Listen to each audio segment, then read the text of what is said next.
Selamat pagi, selamat siang anak-anakku semua.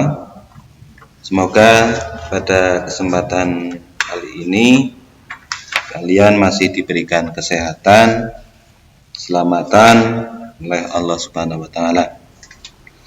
Sebelum kita belajar lanjutan dari bab 1 poin B, marilah kita berdoa dengan membaca suratul Fatihah. Ala hadiniya al-Fatihah.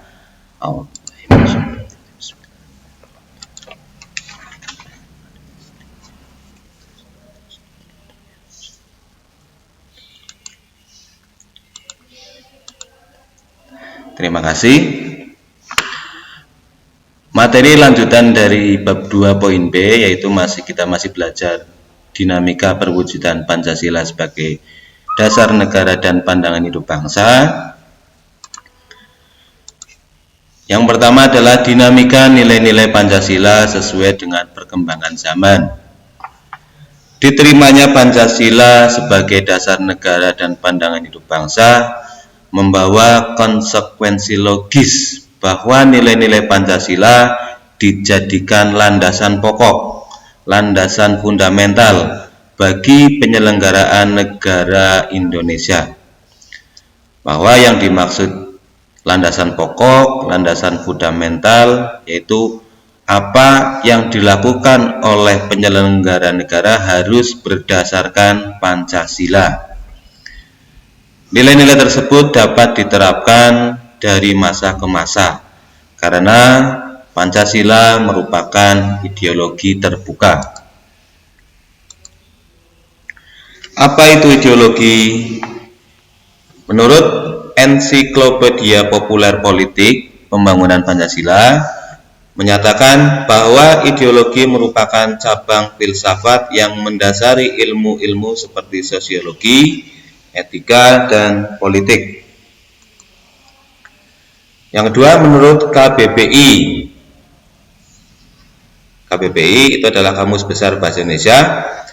Ideologi adalah kumpulan konsep bersistem yang dijadikan azas pendapat yang memberikan arah dan tujuan untuk kelangsungan hidup, cara berpikir seseorang atau golongan.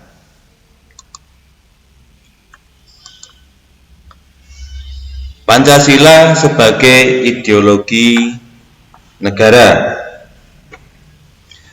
Sebagai ideologi negara, Pancasila merupakan gagasan-gagasan atau ide-ide yang dijadikan pedoman atau arah dalam mencapai cita-cita bangsa.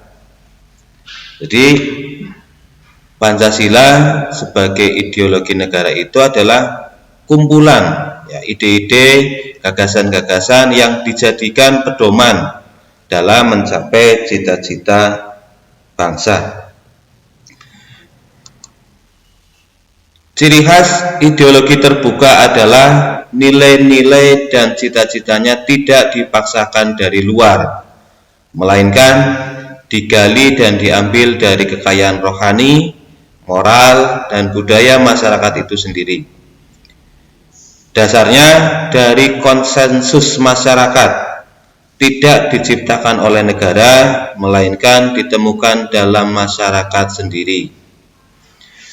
Dari pengertian ciri khas ideologi terbuka tersebut, Pancasila itu memang tidak ditentukan oleh negara atau tidak diciptakan oleh negara, tetapi memang digali atau ditemukan dari masyarakat itu sendiri. Contoh, misalkan musyawarah itu sudah ada dalam masyarakat Indonesia.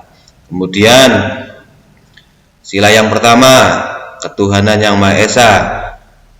Di masyarakat Indonesia itu sendiri sudah ada beberapa agama, dari mulai agama Islam, Kristen, Hindu, Buddha, Konghucu. Semuanya itu sudah ada dalam masyarakat Indonesia. Keterbukaan ideologi harus selalu memperhatikan, yang pertama, stabilitas nasional. Dua, larangan untuk memasukkan pemikiran-pemikiran yang mengandung nilai-nilai Marxisme, Leninisme, dan komunisme. Tiga, mencegah berkembangnya paham liberal.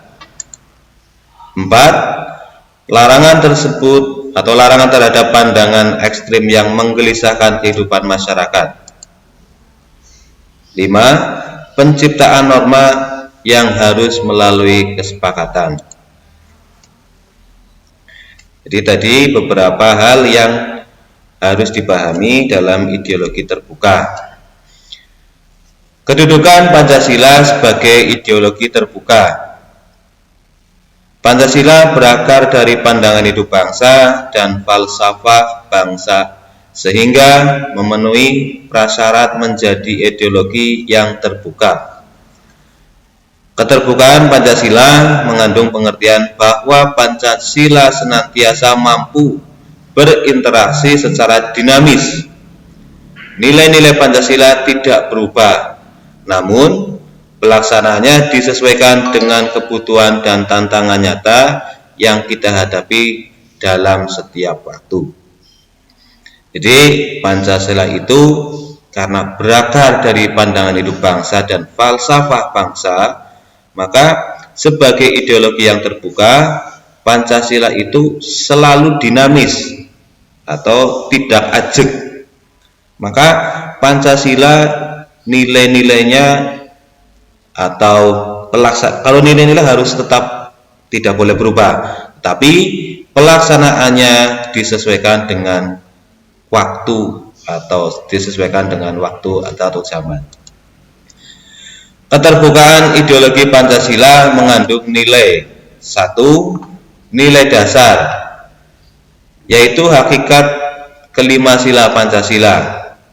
Nilai instrumental, ini sebagai penjabaran dari nilai-nilai dasar ideologi Pancasila berupa peraturan perundang-undangan dan lembaga pelaksananya atau pelaksanaannya. Contoh, Undang-Undang Dasar, ketetapan MPR, undang-undang, serta peraturan perundang-undangan lainnya. Nilai instrumental, ini sebagai penjabaran dari nilai-nilai dasar ideologi Pancasila berupa peraturan perundang-undangan dan lembaga pelaksanaannya. Maaf, ini saya ketik 2 kali. Yang ketiga, nilai praktis, merupakan realisasi dari nilai-nilai instrumental berupa pengalaman nyata dalam kehidupan sehari-hari dalam bermasyarakat, berbangsa, dan bernegara. Kemudian dimensi Pancasila. Yang pertama, dimensi idealisme. Dimensi ini menekankan bahwa Pancasila atau nilai-nilai dasar yang terkandung dalam Pancasila. Dimensi normatif. Dimensi ini mengandung pengertian bahwa nilai-nilai yang terkandung dalam Pancasila perlu dijabarkan dalam suatu sistem norma. Dimensi realitas. Dimensi ini mengandung makna bahwa suatu ideologi harus mampu mencerminkan realitas kehidupan yang berkembang dalam masyarakat. Demikian materi lanjutan dari bab 1. Saya harap kalian bisa mempelajarinya.